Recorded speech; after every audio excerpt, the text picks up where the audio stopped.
When you are doing all that you can possibly do and are successful at reaching your expectations, keep doing it. Success is a reinforcement. Psychologists call this positive reinforcement. We all know about positive reinforcement. That's how we train our dogs. That's how we teach our kids.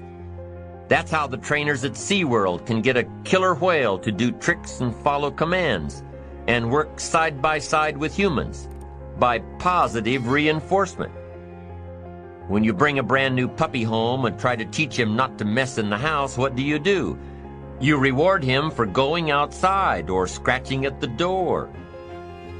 When you're trying to get your toddler out of the diaper stage, what do? You reward her with special presents, make her feel special for learning something new. When you're trying to get your older kids to crack the books and study, what do? You reward them when they get good grades. You teach them that the skills they are developing now will have great positive effects on their lives later. But you reward them now. This is positive reinforcement. Learning that there are rewards for doing something good, something worthwhile, something of value. The greater the value, the greater the reward. The better you do, the better your reward. The greater the value, the greater the reward. A bigger paycheck, a better house, financial freedom. It's all a reward system. Now, there are two major benefits of positive reinforcement. Number one, positive reinforcement builds good habits. If what you are doing, the habits you've gotten into, are building your ambition and increasing your success, keep doing them. Your success is reaffirming that these habits are good.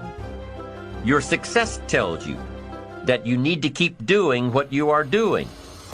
By reviewing these habits that bring on success, you reinforce them, give them sticking power. Now here's the other side.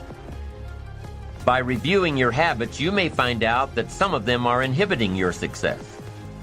You may find out that what you're doing every day is bad for you. Or you may realize that you've gotten out of some very good habits. Somebody says, well, I've just gotten out of the habit of taking my daily walk around the block. Well, I guess you'll just have to get in the habit of being sick down the road. Somebody says, well, I used to read the books all the time. I've just gotten out of the habit. Then change it.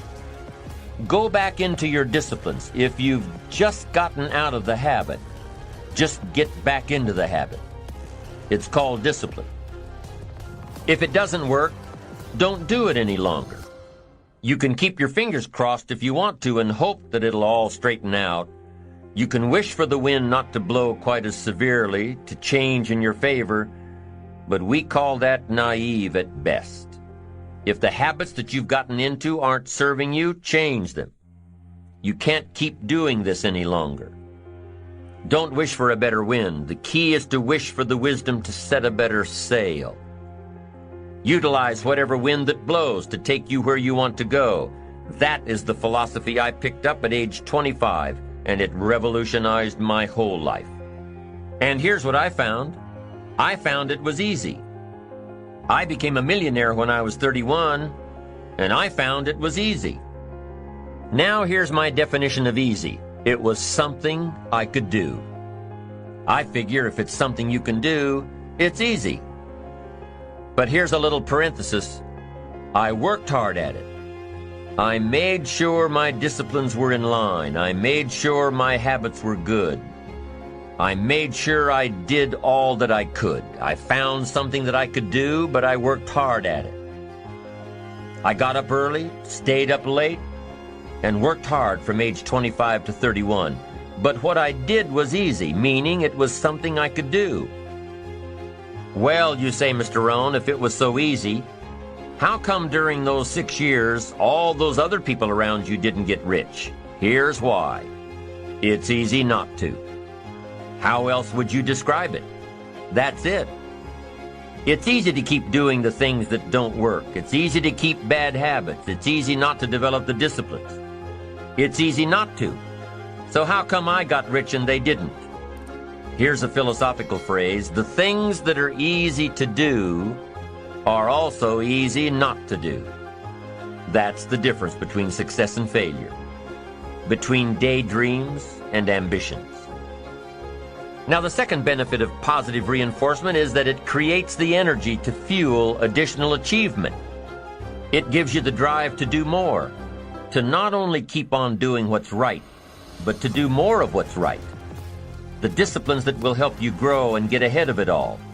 The knowledge that what you're doing is paying off creates more energy to keep going.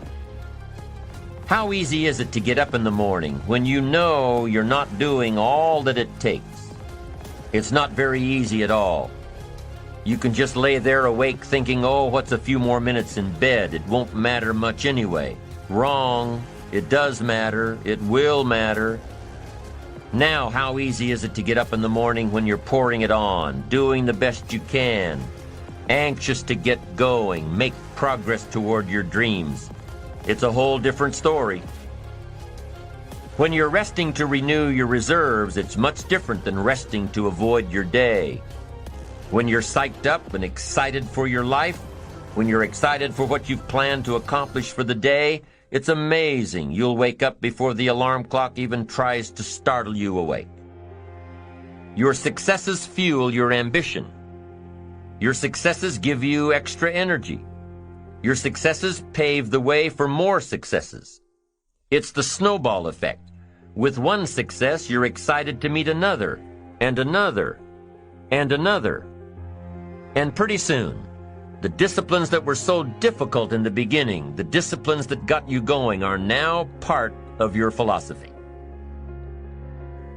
How do you know when you're successful? Do you have to be a millionaire? No. All we ask of you is that you earn all you possibly can. If you earn $10,000 a year and that's the best you can do, that's enough. God and everything else will see to it that you're okay. The key is to just do the best you can. If it's $10,000 a year, wonderful. If it's $100,000 a year, wonderful. If it's $1 million a year, wonderful. It doesn't matter $10,000 a year or $1 million a year. It doesn't matter as long as you've done the best you possibly can. Earn the most you possibly can. Be the most you possibly can. And here's why. The essence of life is growth. The essence of life is growth, to do the best you can. And here's what's interesting. Humans are the only life form that will do less than they possibly can. Humans are the only life form that will settle for less. Every other life form except human beings strive to its maximum capacity. How tall will a tree grow? Approximately. As tall as it possibly can. You never heard of a tree growing half as high as it could. No, trees don't grow half. Trees send their roots down as deep as possible, stretch their limbs up as high as possible, produce every leaf possible and every fruit possible. As a matter of fact, you never heard of a human physically growing half. We keep growing until we're done.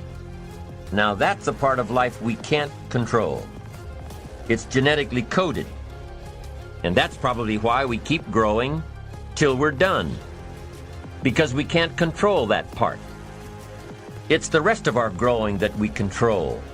The growing of our minds, the expansion of our minds, that we can control. And that's what tends to get away from us. All life forms inherently strive to their max except human beings. Now, why wouldn't human beings strive to their maximum possibility? Here's why. Because we've been given the dignity of choice. It makes us different than alligators and trees and birds. The dignity of choice makes us different than all other life forms. And here's the choice. To become part of what we could be, enough to get by, or to become all that we can be. My best advice for you is to choose the all. Earn all you can, make all the friends you can, read as many books as you can, develop as many skills as you can, see as much as possible, do as much as possible, make as much fortune as possible, give as much of it away as possible. The max, there's no life like it. I'm telling you, once I got on track, I've never looked back. Pick up the challenge. Go for it. Take the best of the two easies. Take the route of it's easy to get ahead. It's easy to do all you can. It's easy to succeed. It's easy to have financial freedom. The more you do, the more you get. So the two primary benefits of positive reinforcement are, number one, to build good habits, and number two, to create more energy to fuel your ambitions, your desires, your achievements. How can you isolate what's working for you and what isn't? How can you make sure that you are reinforcing your positive disciplines? Well, if it isn't apparent, easy to see right away, if what you're doing is happening in such small increments that you're not sure if you're on track, then you need to be writing it down. You need to keep a journal anyway. But if you really aren't sure that what you're doing is making measurable progress, you need to keep a written record. You need to write down everything that may be relevant in your day. What you did, who you saw, what you felt, how it may or may not affect you now and in the future. The best way to track your activities of the day is to write them down. The best way to track your activities of the week is to write them down. The best way to analyze your progress through the year is to have written it down. Why? So you can look back on it. Because by keeping a written record of your life, you will be more accountable. By putting into writing the action steps that you have planned, you will easily see what works and what doesn't. Most people just try to get through the day, never writing anything down, never keeping track of their progress along the way, never really knowing if they are doing all they can to reach their goals, to drive their ambition. But gifted people learn to get from the day. They don't let a day end without picking up some valuable experience, some emotional content, some idea that may positively affect their future. To get the most from a day, to learn the most from a day, you need to be able to reflect on the day. And how can you reflect on a day unless you record it in history? How can you possibly reflect on a week unless you can look back and analyze it? How can you learn from past mistakes and bask in the past successes unless you write it all down? There's something magical in writing out a problem. It's almost as though when you start writing it out, you start figuring out ways to make it work. Perhaps the magic is that when you write it down, you can now be objective.